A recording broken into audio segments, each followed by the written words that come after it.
నెల్లూరు జిల్లా సర్వేపల్లి నియోజకవర్గం పొదలకూరు మండలం డేగపూడి రాజుపాలెం ఎస్టీ కాలనీ వద్ద కూలిన కల్వర్టర్ను మాజీ మంత్రి కాకాని గోవర్ధన్ రెడ్డి పరిశీలించారు. ఈ సందర్భంగా ఆయన మాట్లాడుతూ నిత్యం వందల సంఖ్యలో రాకపోకలు సాగించే రాపూరు నెల్లూరు రహదారి హఠాత్తుగా అర్ధాంతరంగా కూలిపోయిందన్నారు. దాని నివారణ చర్యలు తీసుకోక కల్వర్టర్ కూలిపోయిందని ఇక్కడ ప్రధానంగా వినిపిస్తోందన్నారు. వాహనాలు వెళ్లేటప్పుడు ప్రమాదం జరిగి ఏదైనా ప్రాణాపాయం జరిగి ఉంటే దానికి ఎవరు బాధ్యత వహించేవారన్నారు. వైఎస్ఆర్సీపీ ప్రభుత్వంలో జరిగిన అభివృద్ధి తప్ప 18 నెలల కూటమి ప్రభుత్వంలో ఒక్క శాశ్వత ప్రాతిపదికన పనులు జరిగినట్లు సోమిరెడ్డి చంద్రమోహన్ రెడ్డి చూపగలరా అని ఎద్దేవా చేశారు. ఈరోజు పాపం వెళ్లాల్సినటువంటి ప్రయాణికులు కానీ ప్రయాణం చేయాల్సినటువంటి వాళ్ళు కానీ అనేక రకాలైనటువంటి ఇబ్బందులు పడేటువంటి పరిస్థితి ఏర్పడింది. ఆర్ఎండ్బి అధికారులు తాత్కాలిక ప్రాతిపదికన దాన్ని చక్కదిద్దడం జరిగింది.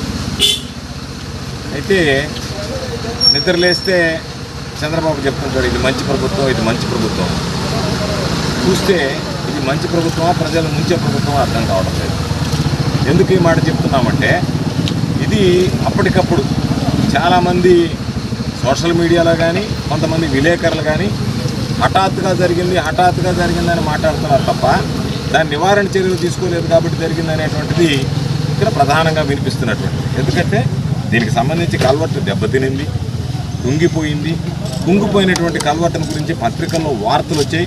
ఈ విధంగా వీటికి సంబంధించి కల్వర్టు కూలిపోయింది, ఇబ్బందులు పడేటువంటి పరిస్థితి ఏర్పడింది, అక్కడ పోకుండా దాని మీద చెత్తాచెదారం వేసి అడ్డం పెట్టారు కాబట్టి ప్రమాదం సంభవిస్తుంది అని చెప్పినా సరే ఇటు అధికారులు కానీ లేదా ఉన్నటువంటి ప్రజాప్రతినిధులు పాపం మాట్లాడితే పరిగిస్తుంటాడు సోమిరెడ్డి, ఆయన కానీ ఎక్కడన్నా దీని గురించి పట్టించుకున్నటువంటి పాపన పోలేదు. దాని ఫలితం ఈరోజు తాత్కాలిక ప్రాతిపదికన చేశారు. నేను అధికారులతో కూడా మాట్లాడా, అంచనాలు పంపించి ఆగస్టు సెప్టెంబర్లోనే అంచనాలు పంపించామని చెప్పారు. ఈ రోడ్డు వేయించినప్పుడు అంతకుముందు చూస్తే అడిగాను నేను, ఇన్ని కోట్ల రూపాయలు పెట్టి రోడ్లు వేయించాం కదా అంటే ఆ రోజు క్వాలిటీ టెస్ట్ చేసాము, ఆ రోజుకి ఇబ్బంది కలగలేదు, ఆ తర్వాత ఇబ్బంది జరిగినట్టుగా ఉంది అని చెప్పి అంచనాలు తయారు చేయమన్నారు. అంచనాలు తయారు చేసి పంపించాము, ఇంతవరకు దానికి ఆమోదం రాలేదు కాబట్టి లేట్ అయింది అని చెప్పి. కాబట్టి పత్రికల్లో ఒక పక్క వార్తలు వస్తున్నా, ఇబ్బందికరమైనటువంటి పరిస్థితులు ఉన్నా వీటిని పట్టించుకోకుండా ఈరోజు వదిలేసి ఈరోజు పాపం అంతా అయిపోయిన తర్వాత దాని మీద యుద్ధ ప్రాతిపదికన రాత్రి మోడ్లు పూడ్చారంటే మీ బాధ్యత, అధికారుల బాధ్యత, చేయాల్సినటువంటి అవసరం ఉంది. దీనికన్నా ముందు మనం అడగాల్సింది ఎందువల్ల మీరు అశ్రద్ధ చేశారు, దేనివల్ల ఈరోజు ఇది జరిగింది.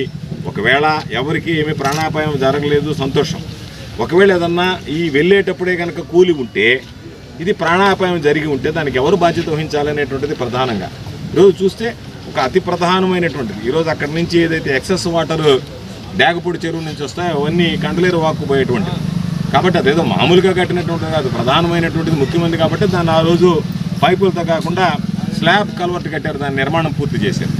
అటువంటిది ఈరోజు దాని గురించి పట్టించుకోకుండా దాని గురించి వదిలేసి ఈరోజు నేను గర్వంగా చెప్తాను, ఈయనకు సంబంధించినటువంటి దాంట్లో పొదలకూరు గ్రామంలో ఏ విధంగా మెయిన్ రోడ్డు ఉండిందో చూశారు, దాన్ని మొత్తం సిమెంట్ రోడ్డు వేశారు. అదేవిధంగా మర్రిపల్లి దగ్గర ఇనుకుర్తి దగ్గర మనిషిలోతు గుంటలు పడేది తార్ రోడ్డు, ఆ తార్ రోడ్డు శాశ్వత ప్రాతిపదికన భవిష్యత్తులో ఇబ్బందులు రాకుండా సిమెంట్ రోడ్డు నిర్మాణం పూర్తి చేశాం. అదేవిధంగా ఈరోజు పొదలకూరుకు నుంచి రాపూరు వెళ్ళే రహదారి కానీ, మనుబోలుకు వెళ్ళేటువంటిది కానీ, పొదలకూరు నుంచి సంగం వెళ్ళే రహదారి కానీ, పొదలకూరు నుంచి సోమశలకు వెళ్ళేటువంటి రహదారి కానీ, గ్రామాలకు రోడ్లు లేనటువంటిది లేకుండా ప్రతి గ్రామానికి రోడ్డు వేయడం కానీ ఇవన్నీ కూడా వైఎస్ఆర్ కాంగ్రెస్ పార్టీ ప్రభుత్వంలో అధికార పార్టీ శాసనసభ్యుడిగా మంత్రిగా నా హయాంలో జరిగినాయి తప్ప ఈరోజు కేవలం ఏది వెళ్ళినా సరే ఎక్కడ ఏముందా దోచుకుతున్నామనేటువంటిది తప్ప నేను ఛాలెంజ్ విసురుతున్నా సోమిరెడ్డిని శాశ్వత ప్రాతిపదికన నేను ఒక్క పని చేశాను ఈ ఒక్క సంవత్సరం 6 నెలలు అని చెప్పానండి. మరిన్ని అప్డేట్స్ కోసం మన HN9 టీవీ ఛానల్ని సబ్స్క్రైబ్ చేసుకోండి.